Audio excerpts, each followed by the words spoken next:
नमस्कार, मैं हूं विभास वैभव और आप देख रहे हैं न्यूज़ बसेरा।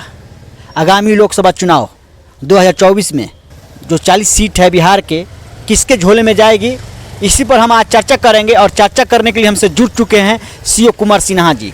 सीओ कुमार सिन्हा जी, जैसे कि 2024 के लोकसभा चुनाव में बिहार के 40 लोकसभा सीट है और 40 लोकसभा सीट किसके झोली में जाएगी? देखिए, बिहार में 40 लोकसभा सीट है और यह महज संयोग है कि दोनों पक्ष अर्थात एक बीजेपी का पक्ष और दूसरा एनडीए का संगठन जो वर्तमान में अभी तक एग्जिस्ट कर रहा है, वह दोनों दावा कर रहा है कि 40 में 40 हम लाएंगे। एक तरफ सम्राट चौधरी उपेंद्र कुशवाहा का यह कथन है कि बिहार के 40 लोकसभा क्षेत्र में 40 जो है हम श्री मोदी के खाते में डालेंगे, उनके झोले में डालेंगे। दूसरी तरफ नीतीश और लालू जी के समर्थक जो हैं राष्ट्रीय जनता दल और जनता दल, इनका कहना है कि बिहार के 40 सीट में 40 हम जीतेंगे। अब दोनों का दावा है, चुनाव में दावा प्रति दावा चलते रहता है। हकीकत क्या है, इसको जब हम गौर से देखते हैं तो पहली चीज़ है कि बिहार के चुनाव में क्या इशू रहेगा, यह एक महत्वपूर्ण है। क्या कैसे लोग जो है आम मतदाता किसके तरफ अपने कंफर्ट और फील गुड अनुभव कर रहे हैं, माने किसके पक्ष में मत देने में अपने उनका जो फीलिंग है अच्छा अनुभव हो रहा है, फील गुड का अनुभव हो रहा है, फील कंफर्ट का अनुभव हो रहा है, और किसको मत देने से वह अपने को डिसकंफर्ट महसूस करते हैं। इस मतदाता के क्रम में की समीक्षा के क्रम में एक सोशल इंजीनियरिंग है और दूसरा जो है कार्य की प्रगति की है। जो जैसा काम करता है उसके आधार पर भी मतदान होता है। कार्य की दृष्टि से जो दावा कर रहे हैं कि जैसे बिहार में वर्तमान सरकार यह दावा कर रही है कि हम 1.25 करोड़ लोगों को सामाजिक सुरक्षा के विभिन्न योजनाओं के तहत पेंशन दे रहे हैं। यहाँ 3 करोड़ 68 लाख परिवार है, उस परिवार में 1.25 करोड़ परिवार को लोगों को वह पेंशन दे करके प्रति माह ऑब्लाइज कर रही है। दूसरी तरफ सत्तारूढ़ दल है, उनका दावा है कि हम बहुत बड़ी आबादी को मुफ्त में कम कीमत पर राशन दे रहे हैं, अनाज दे रहे हैं। अर्थात यह दोनों का दावा अपने अपने जगह है कि हम आबादी के बहुत बड़े पोर्शंस को ऑब्लाइज कर रहे हैं, चाहे किसान के खाते में पैसा डाल करके हो, और दोनों पक्ष अपनी अपनी दावा पर है। मेरा यह मानना है कि आम जनता किसी को राहत देने से वह feel bad, feel comfort, discomfort तो फील करता है, लेकिन वह अपना अधिकार समझने लगे हैं। आजकल मतदाता पेंशन पाना अपना अधिकार समझ रहे हैं, मुफ्त में अनाज पाना अपना अधिकार समझ रहे हैं, न कि वह जो है किसी को दे देने से वह बहुत ऑब्लाइज है और उसको मत देगा। इसलिए दोनों दावा यह मैं समझता हूँ कि न्यूट्रलाइज हो रहा है, इसका कोई असर नहीं होगा। फिर जहाँ तक फील गुड की तरफ की बात है, इसमें अगर वर्तमान जो सरकार है राजद और राष्ट्रीय जनता दल की सरकार, यह एक बहुत महत्वपूर्ण कार्य जो कर रही है वो नियुक्ति संबंधी है। अभी हम गांव में, प्रत्येक गांव में जब जाते हैं तब यह महसूस करते हैं कि हर गांव के लोग 2, 4, 5 टीचर के रूप में बहाल हुए हैं और उनको नौकरी ज्वाइन किए हैं, और इससे वह अच्छा कंफर्ट अनुभव कर रहे हैं। और यह हम महसूस कर रहे हैं कि यह माने राजद और राष्ट्रीय जनता दल के खेमे में लोग फील गुड का अनुभव कर रहे हैं। क्योंकि हर गांव में यह 1,20,000 और फिर अभी रिजल्ट निकला है 1 लाख या 2.25 लाख लोगों की जो बहाली टीचर की बहाली हुई है, इससे जो है हर गांव टच कर रहा है। हर गांव में 2, 4, हर 5 परिवार में एक परिवार को टीचर के कहीं ना कहीं बहाली हो रही है, और उससे वह महसूस कर रहे हैं अपने आप को कंफर्ट, आराम महसूस कर रहे हैं और शांति महसूस कर रहे हैं कि उस परिवार में इनकम आ रहा है। या दूसरी बात है कि कुछ लोग यह समझने लगे हैं कि नहीं, मेरा तो कंपटीशन में पास किए हैं, किसी के अनुदान पर हम नहीं आए हैं, अपना हक है मेरा लेना, इसलिए हम लिए हैं। लेकिन घुमा फिरा के एक बहुत बड़ी आबादी, प्रत्येक गांव में 5-7 टीचर की बहाली निश्चित रूप से हो गई है, जिसके कारण लोग जो है वर्तमान सरकार के तरफ सॉफ्ट कॉर्नर नज़र आ रहे हैं। इस बात को जो है महसूस हम करते हैं। दूसरी तरफ यह जो है और बहुत सी बहालियाँ हुई है। अभी देख रहे हैं बिहार में 67वीं संयुक्त प्रतियोगिता परीक्षा के तहत बहुत सारे पद भरे गए हैं, 68वीं का भी इंटरव्यू चल रहा है। इतना नहीं, 69 का भी जो है पीटी का रिजल्ट आ गया है, मेंस परीक्षा चल रहा है, और 17वीं का भी जो है संभावित है। अर्थात विभिन्न बहाली के माध्यम से सरकार आम जनता को खुश करने का प्रयास कर रही है।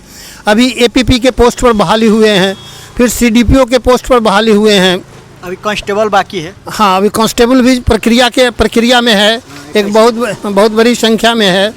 और फिर जो है जिला जनसंपर्क पदाधिकारी की बहाली हुई है, पंचायती राज ऑडिटर की बहाली बहुत सा हुई है।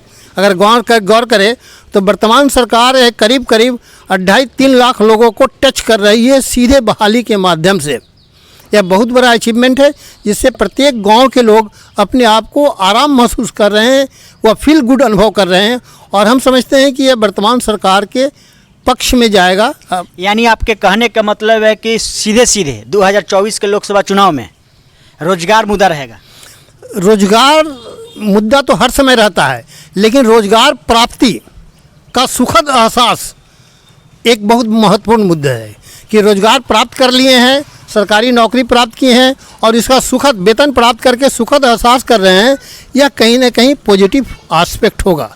लेकिन बिहार की राजनीति जातीय आधारित होती है। हाँ, बिहार के जहाँ तक राजनीतिक और सोशल इंजीनियरिंग की बात करते हैं, इसके पहले भी और देख लें, और सरकार का बहुत सा काम है। अभी जातीय जनगणना जातीय आधारित है। इसमें पहली चीज़ है कि जातीय जनगणना की है।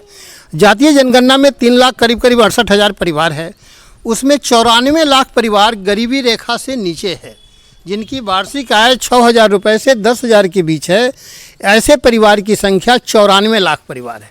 ये 94 लाख परिवार को वर्तमान सरकार ने एक पैकेज के तहत, एक प्रोग्राम के तहत प्रत्येक परिवार को 2-2 लाख रुपए देने के लिए, गृह निर्माण के लिए ज़मीन देने के लिए पैसे, और गृह निर्माण के लिए यह 2-3 चरण में भुगतान करने जा रही है।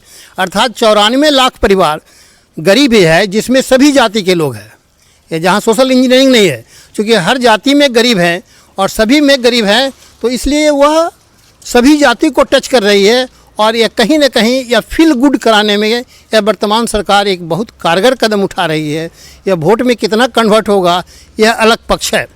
जातीय सर्वेक्षण की दृष्टि के फिर जातीय सर्वेक्षण के जो एक बहुत बड़ी रिजर्वेशन का जो आंकड़ा बढ़ा है, इस आंकड़ा से भी कुछ लोग उत्साहित हैं और सरकार के पक्ष में जाने की बात कर रहे हैं। लेकिन एक मुद्दा है कि यह चुनाव जो है लोकसभा का चुनाव है, राज्य सरकार का चुनाव नहीं है। और लोकसभा का चुनाव संविधान के तहत यूनियन लिस्ट और कंकरेंट लिस्ट पर होता है, न कि स्टेट लिस्ट पर। जबकि यह सरकार जो भी सुविधाएं दे रही है, यह स्टेट लिस्ट से संबंधित इशू है। अर्थात भारत सरकार का जो यूनियन लिस्ट है और जो कंकरेंट लिस्ट है, यह महत्वपूर्ण मुद्दा रहेगा चुनाव में। और यह सुख सुविधाएं तो अलग पक्ष है। फिर जहाँ तक जातीय समीकरण की बात है कि बिहार में किस जाति का किस और ट्रेंड रहेगा, तो इस संदर्भ में हम चाहेंगे कि बिहार की जातियां, जो अभी जनगणना के अनुसार 14 बड़ी जातियों का एक आंकड़ा आया है, जिसमें बिहार में नंबर 1 पर जादव की आबादी है 14.26%। यह 14.26% की जो प्रथम प्राथमिकता जो रहेगी चुनाव में, वह राजद के पक्ष में रहने की संभावना है। प्रथम प्राथमिकता, प्रथम पसंद वह जो है कहा जाए कि राष्ट्रीय जनता दल और जनता दल रहेगा जादव समुदाय का। और द्वितीय पसंद भी हैं लोग, ऐसा नहीं है। हम सिर्फ प्रथम पसंद की चर्चा करेंगे। इसका मतलब यह कभी नहीं कि सभी जादव एक ही वोट देंगे, लेकिन उनकी प्रथम पसंद जो है कहीं ना कहीं उनका है। जहाँ तक दूसरी जो बड़ी जाति है पासवान, जिनकी आबादी 5.31 है, मेरा यह मानना है 5.31 है कि पासवान जाति की प्रथम पसंद, मेरा अपना ऑब्जर्वेशन है जो हम लोगों से बात करते हैं, पहली पसंद कांग्रेस है और दूसरा पसंद कहा जाए रामविलास पासवान की पार्टी है। चूँकि प्रथम प्रेफरेंस कांग्रेस को शेड्यूल कास्ट के लोग देते हैं, लेकिन किसी कारणवश कांग्रेस बहुत कमज़ोर है, इसलिए उनकी प्रथम पसंद कहीं ना कहीं मेरे समझ से वह चिराग पासवान की पार्टी एलजेपी के तरफ रहेगा। फिर तीसरी जाति रविदास है, जिनकी आबादी 5.2 है सोशल इंजन के। इनका भी प्रथम पसंद कांग्रेस की तरफ है, लेकिन कांग्रेस इतना कमज़ोर है कि वो प्रथम पसंद रहने के बावजूद भी वह कांग्रेस को वोट देना से वह अपने आप को बहुत सशक्त नहीं महसूस कर रहे हैं। इसलिए इनका भी झुकाव मायावती समर्थित पार्टी के तरफ रहने या राजद के तरफ रहने की संभावना है। तीसरी जो बड़ी जाति है कुशवाहा है, जिनकी आबादी 4.27 है, और कुशवाहा की एक अनुषंगी उनके जो कहा जाए पार्टी एक उप शाखा है दांगी, जो अनेक्चर 1 में है, इनकी आबादी भी लगभग 1% है। तो अर्थात कहने का मतलब कि कुशवाहा और दांगी जो दोनों एक ही जाति की उपजाति है, इनका वोटिंग ट्रेंड की प्रथम प्राथमिकता बीजेपी की रहेगी। प्रथम पसंद बीजेपी है और दूसरा पसंद सामाजिक न्याय के नाम पर राजद है। फिर तीसरी जाति जो है ब्राह्मण है, जिनकी आबादी 3.67 है। मैं समझता हूँ कि ब्राह्मण की जो प्रथम पसंद वोटिंग बिहेवियर के दृष्टि से वह जो है बीजेपी की तरफ है। और फिर चौथा है मोमिन, जिनकी आबादी 3.5 है। इनकी पहली पसंद कांग्रेस या कांग्रेस समर्थित पार्टी है। फिर सातवीं जो बड़ी जाति है राजपूत है, 3.45 है जो जनगणना के अनुसार। इनकी प्रथम पसंद बीजेपी है और द्वितीय पसंद राजद है। छठी जाति आठवीं जाति जो है शेख है, जो मुस्लिम समुदाय के है, 3.82% है। इनकी भी प्रथम पसंद कांग्रेस है या कांग्रेस समर्थित पार्टी है। फिर नौवीं बड़ी जाति है जो मुसहर है, 2.87 शेड्यूल कास्ट की जाति है। इनकी जो है प्रथम पसंद कांग्रेस और कांग्रेस समर्थित पार्टी, और विकल्प के अभाव में कहा जाए जीतन राम मांझी की पार्टी है। फिर 10वीं जो बड़ी जाति है 2.88 जो कुर्मी है। इनका प्रथम पसंद नीतीश कुमार जी की पार्टी है, जनता दल है, और द्वितीय पसंद धर्म के नाम पर बीजेपी है। 11वीं जो है बड़ी जाति है भूमिहार, जिनकी आबादी 2.87% है। इनकी भी जो है प्रथम पसंद बीजेपी है। फिर 12वीं जाति तेली है, जिनका पसंद जो है 2.81 है। इनकी प्रथम पसंद बीजेपी है, और इन्हीं तेली से संबंधित इनकी एक उपजाति है जो अनेक्चर 1 में है, वह भी जो है बीजेपी के साथ है। 13वीं बड़ी जाति है मल्लाह, जिनका आबादी 2.60 है, और इनका पहली पसंद कहा जाए कि बीजेपी ही है, लेकिन बीजेपी से कुछ डिमांड बेस्ड है आधारित। फिर 14वीं बड़ी जाति है जो बनिया है, जिनकी आबादी 2.31 है। इनकी भी पहली पसंद बीजेपी है और सेकंड पर्सन विरोधी खेमा है, इंडिया। यह 14 बड़ी जातियों का जो ट्रेंड हम देखते हैं, तो सोशल इंजीनियरिंग की दृष्टि से जो एनडीए के खाते में, खासकर बिहार में नीतीश कुमार और लालू जी का जो पार्टी है, जनता दल और राष्ट्रीय जनता दल, इनके खेमे में करीब 40% वोट आता है। और दूसरी तरफ अगर जब बीजेपी के खेमे में सोशल इंजीनियरिंग की दृष्टि से देखते हैं, तो मात्र 34% आता है। सादे सभी को कैलकुलेशन करते हैं तो यह सामाजिक समीकरण के दृष्टि से एक तरफ 40% है, दूसरे तरफ 34% है। लेकिन चुनाव चूँकि राष्ट्रीय मुद्दा पर होता है, यूनियन लिस्ट पर होता है और कंकरेंट लिस्ट पर होता है, स्टेट लिस्ट पर नहीं होता है। अगर स्टेट असेंबली का चुनाव हो तो इसमें हम कह सकते हैं कि 40% इनके समर्थक में राजद और जनता दल के पक्ष में रहेगा, राष्ट्रीय जनता दल और जनता दल के पक्ष में, और बीजेपी के पक्ष में ये सोशल इंजीनियरिंग की दृष्टि से 34%। चूँकि राष्ट्रीय मुद्दा पर चुनाव है तो इसलिए राजद का जो है, और दूसरा चीज़ है, समाज में एक वातावरण बनते जा रहा है, एंटी यादव और एंटी मुस्लिम फीलिंग होते जा रहा है। तो एंटी मुस्लिम और एंटी यादव फीलिंग होने के कारण मैं समझता हूँ कि हिंदू का एक बहुत बड़ी संख्या वह यादव से कट करके बीजेपी के तरफ झुकेगा, और राजद का वोट जो है वो 40% से 10% घट जाएगा, वह 30% हो जाएगा, और इसका 34% से बढ़ करके 44% हो जाएगा। इस परिस्थिति में सोशल इंजीनियरिंग का यह जो आंकड़ा है, इस दृष्टि से फिर जो है बीजेपी बिहार में भी 40 में 40 जाने की संभावना नज़र आ रही है, सारा लाख समर्थन के बावजूद भी। दूसरी तरफ अब बूथ लेवल स्ट्रेटजी की बात करते हैं कि बूथ लेवल पर किसके कितने वर्कर हैं। तो वर्कर की दृष्टि से जब हम देखते हैं तो प्रत्येक बूथ पर कहीं ना कहीं बीजेपी के वर्कर्स हैं, आरएसएस के वर्कर्स हैं। जहाँ तक दूसरे पक्ष में देखते हैं तो इनके पक्ष में बूथ लेवल पर जातीय समीकरण के आधार पर, कुछ कार्यकर्ता के आधार पर है। जहाँ तक कांग्रेस का जो बूथ लेवल वर्कर की बात है, तो इनका तो 500 रुपये, 1000 रुपये में जो बूथ लेवल पर पेड जो बूथ एजेंट होते हैं उतना ही तक सीमित है, वर्कर नहीं है।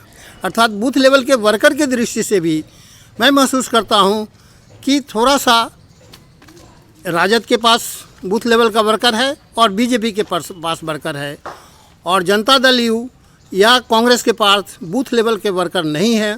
ये दोनों काफ़ी कमज़ोर स्थिति में है। कांग्रेस तो बूथ लेवल के वर्कर के दृष्टि से बहुत नीचे है, इसलिए वह जहाँ तक कैडर बोर्ड की भी बात करते हैं तो कैडर बोर्ड की दृष्टि से भी बीजेपी का एक संगठित कैडर है, और जबकि राजद और जनता दल यू का जो वोटर है वह भावनात्मक रूप से समर्थित है, सामाजिक न्याय के लिए काम करने वाले रूप में समर्थित है, और बीजेपी अपना चेहरा चूँकि सामाजिक न्याय के तरफ चेंज करने की प्रवृत्ति है, इसलिए कुछ परसेंट वोट रहेगा। अर्थात सामाजिक सोशल इंजीनियरिंग के दृष्टि से पलड़ा जो है राजद और जनता दल यू के पक्ष में झुकता हुआ नज़र आ रहा है, लेकिन सोशल इंजीनियरिंग के साथ साथ कार्यकर्ता के दृष्टि से और यूनियन लिस्ट के मुद्दों पर चुनाव होने के दृष्टि से, राष्ट्रीय मुद्दे पर चुनाव होने के दृष्टि से, और जो है बीजेपी का पलड़ा झुकता हुआ नज़र आ रहा है। अर्थात दोनों का दावा अपने अपने ढंग से कि 40 में 40 मेरे पक्ष में आएगा, अपनी अपनी जगह सही है। चुनाव परिणाम ही बताएगा कि 40 में 40 किसका होगा। जहाँ तक प्रश्न है, कुछ लोग ये कहते हैं कि नहीं 5 को उनका होगा, 5 को उनका होगा। मेरा यह मानना है कि चुनाव में कहीं ना कहीं कोई सत्यनारायण भगवान का प्रसाद नहीं है कि थोड़ा थोड़ा सब कोई खा ले। रिजल्ट हमेशा एक पक्ष में आएगा, या तो 40 के 40 बीजेपी के पक्ष में जाएगा, नहीं तो 40 के 40 जनता दल यू और राजद के पक्ष में जाएगा। वोट का सीट का बंटवारा नहीं होगा, वोट का भले बंटवारा हो जाए, लेकिन सीट अंततः 40 में 40 एक तरफा रहेगा, चाहे जिस किसी के पास हो। क्योंकि सोशल इंजीनियरिंग की दृष्टि से यद्यपि राजद और जनता दल यू को 40% मतदाता हैं और बीजेपी के पास मात्र 34% वोट संभावना है, लेकिन वो सोशल इंजीनियरिंग ही सब कुछ नहीं है। अगर सोशल इंजीनियरिंग सब कुछ होता तो संसद में विरोध क्यों करते लोग, धरना प्रदर्शन क्यों करते? धरना प्रदर्शन जात के आधार पर तो नहीं होता है, वह इशू के आधार पर होता है, रोजगार के आधार पर होता है, राष्ट्रीय कश्मीर के मुद्दे पर होता है, राष्ट्रीयता के मुद्दे पर होता है, जो यूनियन लिस्ट के विषय है उस पर होता है, जो डायरेक्टिव प्रिंसिपल में संविधान के डायरेक्शन है उस पर चुनाव होता है। तो कहने का मतलब है कि राष्ट्रीय मुद्दे पर चुनाव होता है, और इस परिस्थिति में कहीं ना कहीं दोनों की परिस्थिति बराबर बराबर की स्थिति है, और यह नहीं कहा जा सकता किसी के पक्ष में 40 में 40 जा सकता है। अभी 3 महीने के समय है, क्या क्या परिस्थितियाँ बदलती है, ये बहुत सारे पक्ष हैं। इसलिए मेरा जो अपना जो ऑब्जर्वेशन है कि सोशल इंजीनियरिंग कहा जाए कि राजद और जनता दल के पक्ष में रहने के बावजूद भी राष्ट्रीय मुद्दे के विषय लेकर के वह जो है अंतर पूरा होगा, और चुनाव में अभी भी पलड़ा जो है कहीं ना कहीं मेरा जो हम जो महसूस करते हैं कि बीजेपी के प्रति झुकता हुआ नज़र आ रहा है। और 40 का 40 का जहाँ तक प्रश्न है, हार जीत बहुत हल्का से होगा। यह पार्लियामेंट्री चुनाव में 2, 4, 5 हज़ार कोई मायने नहीं रखता है, लेकिन बहुत सारे ऐसे सीट रहेंगे, या 40 में 40 करीब करीब 25-30 ऐसे सीट रहेंगे जहाँ 10,000 से हार जीत का अंतर होगा, इससे ज़्यादा का अंतर नहीं होगा। इन्हीं ऑब्जर्वेशन के साथ मैं चलिए अभी सुन रहे थे सीओ कुमार सिन्हा जी को। फिर मिलते हैं अगले वीडियो में, तब तक के लिए जय हिंद।